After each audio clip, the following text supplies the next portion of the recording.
Assalamualaikum, halo teman-teman. Kali ini kita akan membahas sejarah perkembangan komputer dari generasi awal hingga sekarang. Sebelumnya, teman-teman sadar nggak kalau teknologi saat ini berkembang dengan sangat pesat? Banyak aktivitas manusia yang terbantu dengan kemajuan teknologi. Salah satunya adalah dengan kehadiran komputer. Komputer merupakan perangkat yang saat ini banyak dipakai di kehidupan sehari-hari. Dengan adanya perangkat komputer, bisa membantu aktivitas sehingga memudahkan semua pekerjaan.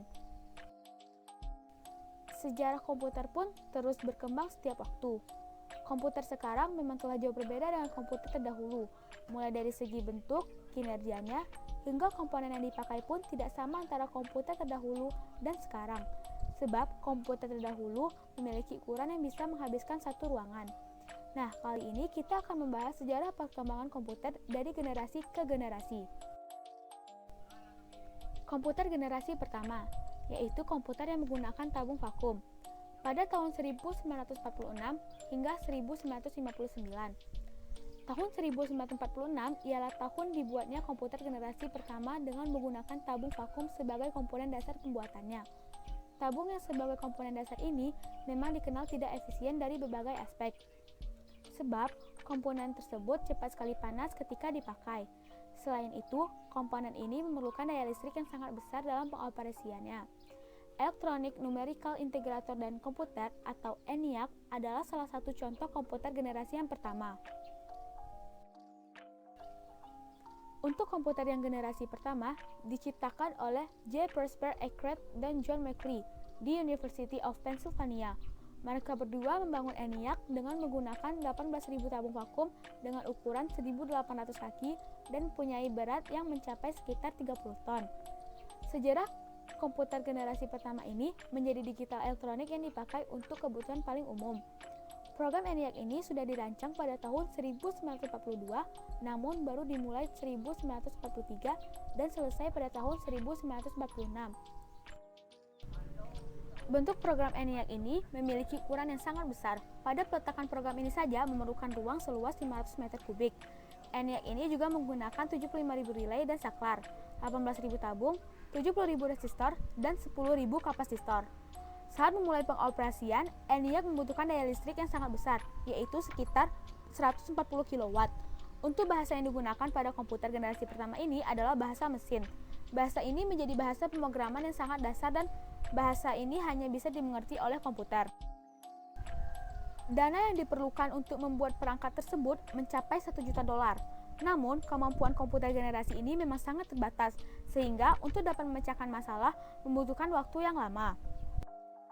Pengguna harus memakai kartu berlubang atau disebut punches card serta pita kertas untuk dapat melakukan input agar dapat melakukan output yang dihasilkan berupa printout. Menggunakan biaya pembuatan yang fantastis, namun fungsinya sendiri ini belum maksimal.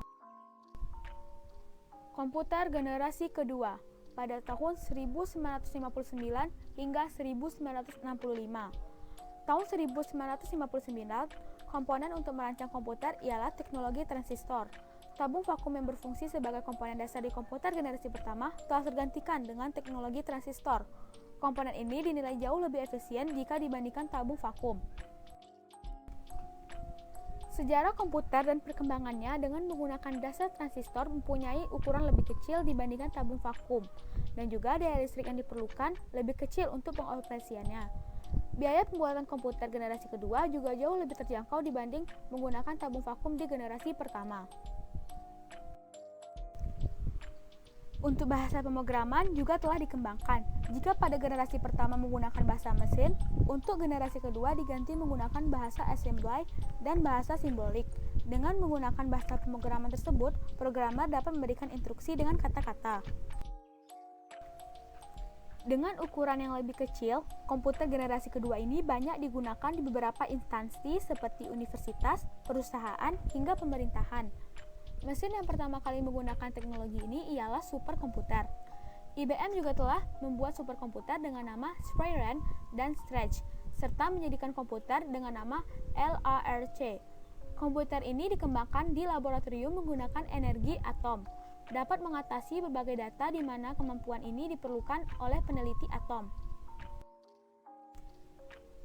juga telah membuat superkomputer dengan nama Spirant dan Stretch, serta menjadikan komputer dengan nama LARC. Komputer ini dikembangkan di laboratorium menggunakan energi atom. Dapat mengatasi berbagai data di mana kemampuan ini diperlukan oleh peneliti atom. Pada tahun 1965, hampir dari berbagai bisnis besar menggunakan komputer generasi kedua untuk memproses informasi dengan keuangan bisnis.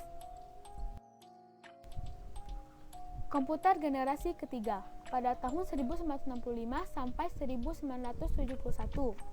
Generasi komputer ketiga ini dimulai pada tahun 1965, di mana pada masa itu komputer ini dibuat menggunakan integrated circuit. Teknologi ini menggeser fungsi transistor sebagai komponen dasar komputer. Namun, transistor masih tetap digunakan, akan tetapi ukurannya lebih diperkecil. Beberapa transistor yang berukuran kecil tersebut dimasukkan di IC bersama dengan resistor dan kapasitor. Komputer generasi ketiga ini menjadi komponen pertama yang dapat membuat operator berinteraksi menggunakan keyboard dan monitor dengan tampilan sistem operasi. Selain itu, komputer ini menghabiskan biaya yang lebih murah sehingga dapat dijangkau masyarakat umum. Komputer generasi ketiga ini merupakan perkembangan melalui tahap yang sangat pesat dari komputer terdahulu. Komputer generasi ketiga ini muncul pada era 1964 sampai 1970. Penggunaannya, transistor membuat kinerja komputer cepat panas sehingga komputer generasi ketiga ini mulai ditinggalkan. Komputer generasi keempat, yaitu pada tahun 1971 hingga sekarang. Komputer yang kita pakai pada saat ini merupakan komputer generasi keempat, di mana generasi keempat ini dibuat dengan menggunakan komponen dasar bernama mikroprosesor. Chip mikroprosesor memiliki ribuan transistor dan beberapa macam elemen sirkuit yang mana saling terhubung menjadi satu. Intel menjadi sebuah perusahaan yang paling berpengaruh terhadap perkembangan chip mikroprosesor, karena mereka berhasil menciptakan Intel 404 yang merupakan cikal bakal perkembangan komputer. Perusahaan dari Intel berhasil menggantikan perangkat komputer yang memiliki ukuran besar menjadi sangat kecil, sehingga membuatnya menjadi lebih efisien. Pada tahun 1971, IBM menciptakan komputer yang didesain khusus untuk kalangan rumahan, sedangkan Apple mempublikasikan Macintosh pertama kali pada tahun 1984, sebuah sistem operasi untuk dapat dijalankan dari perangkat komputer. Banyak sekali kemajuan pesat yang terjadi pada generasi keempat ini, seperti diciptakannya MOS, Graphical User Interface atau GUI, hingga komputer jinjing yang disebut sebagai laptop. Prosesor atau yang disebut sebagai CPU selalu mengalami perkembangan dari waktu ke waktu hingga sekarang. Komputer generasi kelima, yaitu komputer pada sekarang dan yang akan datang atau masa depan. Komputer generasi kelima atau Artificial Intelligence. Pada generasi kelima ini sebenarnya masih tahap pembangunan, di mana generasi ini akan punya teknologi yang dibuat berdasarkan kecerdasan buatan atau Artificial Intelligence. Pengembangan komputer generasi kelima ini bertujuan untuk dapat menghasilkan perangkat komputer yang dapat merespon menggunakan bahasa yang digunakan manusia. Tidak cukup sampai di situ, komputer generasi ini diharapkan dapat mempelajari lingkungan di sekitarnya, serta dapat menyesuaikan dirinya.